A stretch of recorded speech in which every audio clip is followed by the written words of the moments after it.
पाकिस्तान में तीसरा जो बंटवारा होने वाला है सिंध देश या सिंधुस्तान के तौर पर होगा। सिंध पाकिस्तान का सबसे बड़ा प्रांत है।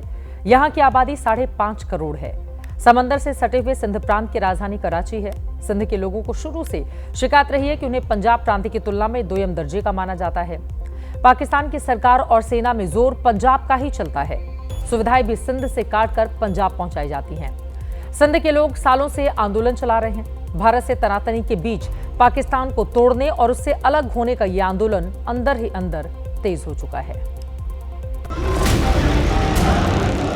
पाकिस्तान के खिलाफ बढ़ते विद्रोह की गवाही दे रही हैं ये तस्वीरें। पीओके के लोग पाकिस्तान के चंगुल से निकलना चाहते हैं। बलूचिस्तान में विद्रोह है और सिंध में भी पाकिस्तान के खिलाफ गुस्सा है।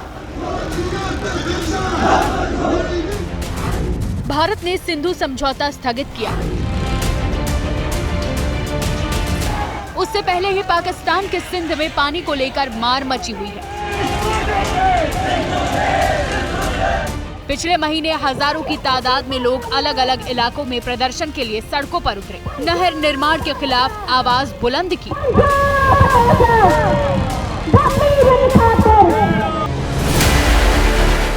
सिंध के लोगों का आरोप है कि नहर बनाकर पाकिस्तान की सरकार सिंधु के पानी को दूसरे राज्यों में पहुंचाना चाहती है। इससे सिंध में जल संकट होगा। ये तो महज एक बहाना है। सिंध के लोगों के अंदर पाकिस्तान की सरकार के खिलाफ गुस्सा पहले से पनप रहा है। अंदर ही अंदर अलग सिंधुस्तान या सिंधु देश की मांग को लेकर सूबा सुलग रहा है। सिंध के लोगों को लगता है कि उनकी भाषाई और सांस्कृतिक पहचान को मिटाने की कोशिश हो रही है, और ऐसा इसलिए क्योंकि पाकिस्तान की सियासत में पंजाब प्रांत के नेताओं और सैन्य प्रमुखों का दखल ज्यादा है। पंजाब प्रांत से आने वाले सियासतदान सिंध के लोगों के साथ दोयम दर्जे के नागरिकों की तरह व्यवहार करते हैं।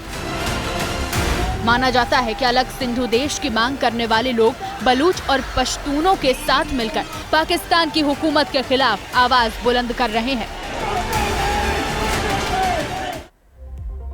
जनहित में आज हमने आपको पाकिस्तान के 4 टुकड़ों का नक्शा दिखा दिया। ये टुकड़े क्यों होंगे उसके लक्षण भी आपने देख लिए। अब बात कर लेते हैं पीओके यानी कि कश्मीर के उस हिस्से की जिस पर पाकिस्तान ने कब्जा कर रखा है और जिसे लेकर भारतीय सेना पर भारत के लोगों का दबाव है कि इस बार उसे वापस भारत में मिलाकर ही रहें। पीओके पाकिस्तानी कब्जे में जरूर है, लेकिन भारत के मन में और संकल्प में भी है कि एक दिन पीओके से पाकिस्तान को खदेड़कर इसे भारत में मिलाना है। यह संभव कैसे होने जा रहा है आपको बताएंगे, लेकिन पहले सरकार का संकल्प याद दिलाते हैं। कुछ हिस्सा उनके हाथ चला गया, गैर कानूनी तरीके से कब्जा करके रखा हुआ है और वो कसा कभी भी हमारे दिलों में है। इसलिए एग्रेसिव हूं कि जम्मू एंड कश्मीर के पीओके को आप भारत का हिस्सा नहीं मानते हो क्या? एग्रेसिव ना हो, जान दे देंगे इसके लिए। क्या बात कर रहे हो आप? एग्रेसिव होने की क्या बात कर रहे हो? भारत की संसद में पीओके को लेकर एक सर्वसम्मत प्रस्ताव पारित है कि वह भारत का ही हिस्सा था, है और आगे भी हम मानते रहेंगे। पिछले 10 साल में पीओके में पाकिस्तान के खिलाफ बगावत ने बड़ी तेजी से जोर पकड़ा है। पाकिस्तानी आर्मी के जातियों के खिलाफ प्रदर्शन आम है, जिनमें आजादी के नारे और भारत से जुड़ने के लिए नारे लगते हैं। पहलगाम हमले के बाद भारत के आक्रामक रवैये से पीओके की ये उम्मीदें और बढ़ गई हैं। पाकिस्तान को भी पता है कि भारत हमला करेगा तो इस बार पीओके जरूर छुड़ा लेगा, इसीलिए उसके हाथ पैर फूले हुए हैं। पाकिस्तान ने बलूचिस्तान से 18,000 फौजियों को पीओके शिफ्ट कर दिया है, ये दिखाने के लिए कि पीओके में कोई बगावत नहीं है। लोगों को बंदूकों की ट्रेनिंग देने के वीडियो भी जारी किए जा रहे हैं। भारत के हवाई हमले के डर से सायरन सिस्टम लगा दिए हैं, नए बंकर बनाए जा रहे हैं, फौजी मूवमेंट भी बढ़ा दिया गया है। मुजफ्फराबाद में मस्जिदें मदरसे बंद कर चुका है। लोगों से 2-2 महीने का राशन जमा करने के लिए कहा गया है। पीओके में भारत का हमला इसलिए भी तय है क्योंकि यही पाकिस्तान के टेरर कैंप और लॉन्चिंग पैड हैं। यहीं से वो आतंकवादियों को उरी, पुलवामा और पहलगाम भेजता रहा है। पीओके में पीर पंजाल रेंज के उत्तर यानी कि कश्मीर घाटी से सटी एलओसी पर दुधनियाल, अब्दुल बिन मसूद, चेलाबंदी, माच फैक्ट्री, गढ़ी दुप्ता, बाश, अलियाबाद और फॉरवर्ड कहूटा आतंकवादियों के लॉन्च पैड्स हैं।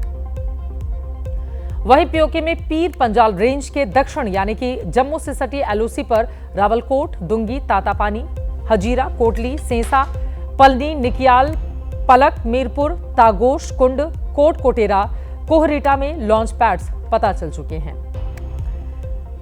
हालांकि भारत के हमले के डर से Pakistan army in launch pad को खाली करा चुकी है, आतंकी अंडरग्राउंड किए जा चुके हैं। फिर भी ऐसा नहीं है कि सेना हमला करेगी तो खाली हाथ लौटेगी। आसार पूरे हैं कि हमला या ऑपरेशन सर्जिकल या एयर स्ट्राइक जैसा सीमित नहीं बल्कि पूरे पीओके में होगा। सेना का जोश हाई है तो इसकी एक वजह यह भी है कि पाकिस्तान से पीओके छुड़ाने पर पूरे देश के सुर एक हैं। देश की सियासत भी एक जुबान में ही बोल रही है। जानकारी के मुताबिक पीओके में मौजूद पीर पंजाल रेंज के उत्तर यानी कश्मीर घाटी से सटी एलओसी पर दुधनियाल, अब्दुल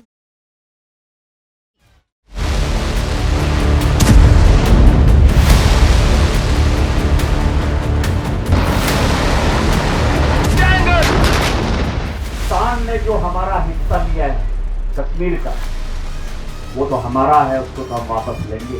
पाकिस्तान खंडित होकर एक देश बनेगा जिसका नाम होगा बलूचिस्तान, दूसरा देश होगा जिसका नाम होगा पख्तूनिस्तान, और तीसरा होगा देश जिसका नाम होगा पंजाब।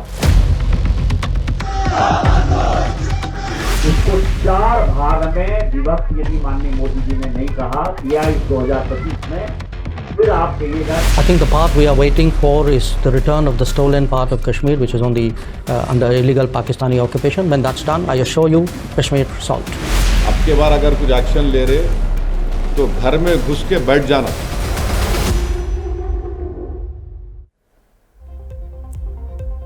उन्नीस 1994 में संसद ने एक मत से पीओके पर प्रस्ताव भी पारित किया था।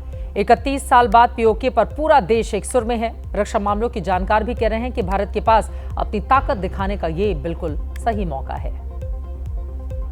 हमें अट्रैक्शन दिखानी है पीओके के लोगों को, और वहां पर यस पीओके के अंदर भी यस हमारी भी कवर्ड ऑपरेशंस होनी चाहिए। हमारी भी इंटेलिजेंस कुछ तो ऑपरेट करती होगी पीओके में। वहां पर पीओके के अंदर हम ऑलरेडी कर रहे हैं, कुछ और भी सही मैसेज फैलाने होंगे और फैलाए जा रहे हैं। तो ये सब चीजें हमें कायम रखनी है, हमें अपने को स्टेबल रखना है। अगर जो कोई देश दिखाना चाहता है कि अपना दम क्या है, तो कभी ना कभी एक छोटा टुकड़ा ले सकता है और देख सकता है क्या होगा उसके बाद। क्योंकि दावा हमारा है कि पीओके हमारा है, पाकिस्तान ऑक्यूपाइड कश्मीर, और उधर के आधा लोग तो ऐसे हैं कि ऊपर उठ सकते हैं, अपराइजिंग हो सकती है।